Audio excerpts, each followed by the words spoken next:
Ethan Greene, a 32-year-old financial consultant, believed he had the perfect marriage. He and his wife, Clara, shared a beautiful home, years of memories, and what he thought was an unshakable bond. But a small, seemingly insignificant clue would unravel everything, pulling Ethan into a web of deceit he never saw coming. However, Ethan wasn't the kind of man to let betrayal go unanswered. It was a Friday morning when Ethan first noticed it, a faint trace of cologne on Clara's scarf. It wasn't his scent, and Clara rarely wore perfume. He brushed it off initially. Clara worked in marketing and often attended meetings with clients.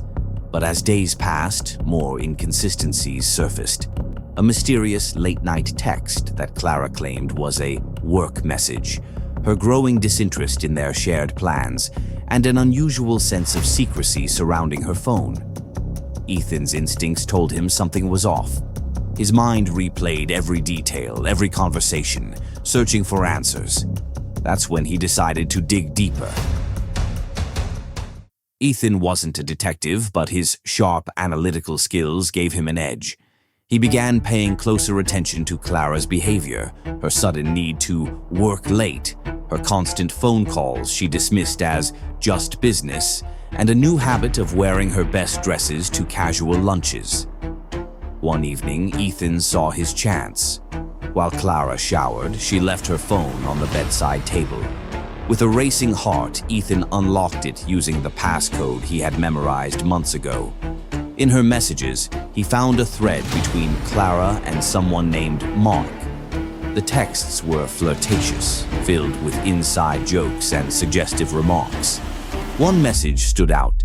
"Can't wait to see you again. Friday, same place." Ethan's stomach sank. He knew he had to confirm his suspicions.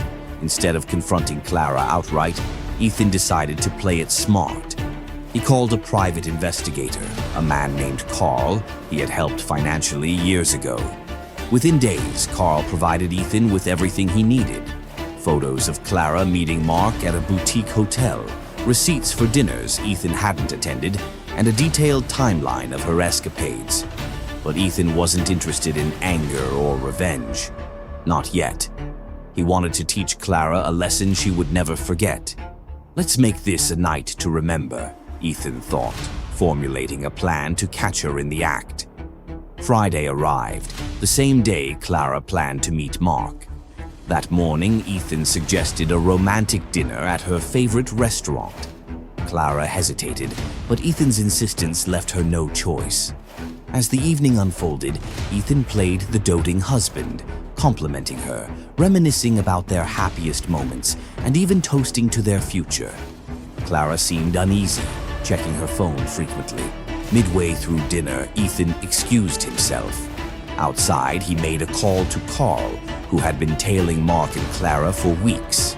"Is he there?" Ethan asked. "Yes," Carl confirmed. "He's already checked in." Ethan returned to the table with a knowing smile. "Clara, how about a nightcap at the Metropolitan Hotel? It's been a while since we did something spontaneous." Clara froze, her face draining of color. "To the Metropolitan? I don't think—" Ethan cut her off, his voice calm but firm. "I insist. I've already booked us a room."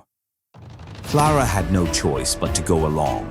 At the hotel, Ethan led Clara to the room he had booked. When they entered, Clara's breath hitched. The room was dimly lit, and a table stood in the center with 2 chairs. On the table lay a folder, a glass of wine, and a note that read, "For the truth." "Take a seat," Ethan said, his tone devoid of emotion. Clara hesitated but obeyed. Ethan opened the folder, pulling out the photos Carl had taken. One by one, he placed them in front of Clara. Her eyes widened with each image, her with Mark at the hotel, laughing at dinners, even entering his apartment. "How long, Clara?" Ethan asked, his voice eerily calm. Clara stammered, "Ethan, how long?" he repeated. 6 months, she whispered, tears streaming down her face. Ethan stood, his face unreadable. "I'm not here to fight, Clara. I wanted you to see what you've done. to see the damage you've caused." Then he dropped the final bombshell.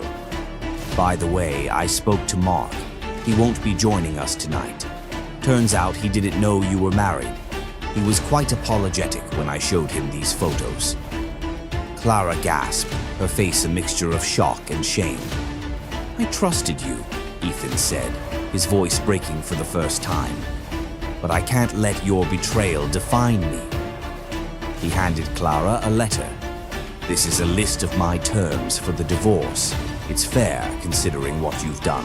Sign it, and I'll walk away quietly. Refuse, and I'll make sure everyone knows the truth." Clara broke down, begging for forgiveness, but Ethan had made up his mind. "This isn't just about us, Clara. It's about respect, trust, and the price of betrayal." Ethan walked out, leaving Clara alone in the room. As he stepped into the cool night air, he felt a strange sense of relief. He had loved her once, but her choices had freed him from an illusion. A week later, Ethan packed his belongings and moved out. He wasn't bitter or angry anymore, just resolute. Life had handed him a hard lesson, but it was one he wouldn't forget. Betrayal doesn't break you, Ethan thought as he closed the door to their house for the last time. It teaches you who you really are and who you're better off without. With that, Ethan walked toward a brighter future, leaving the shadows of Clara's betrayal behind.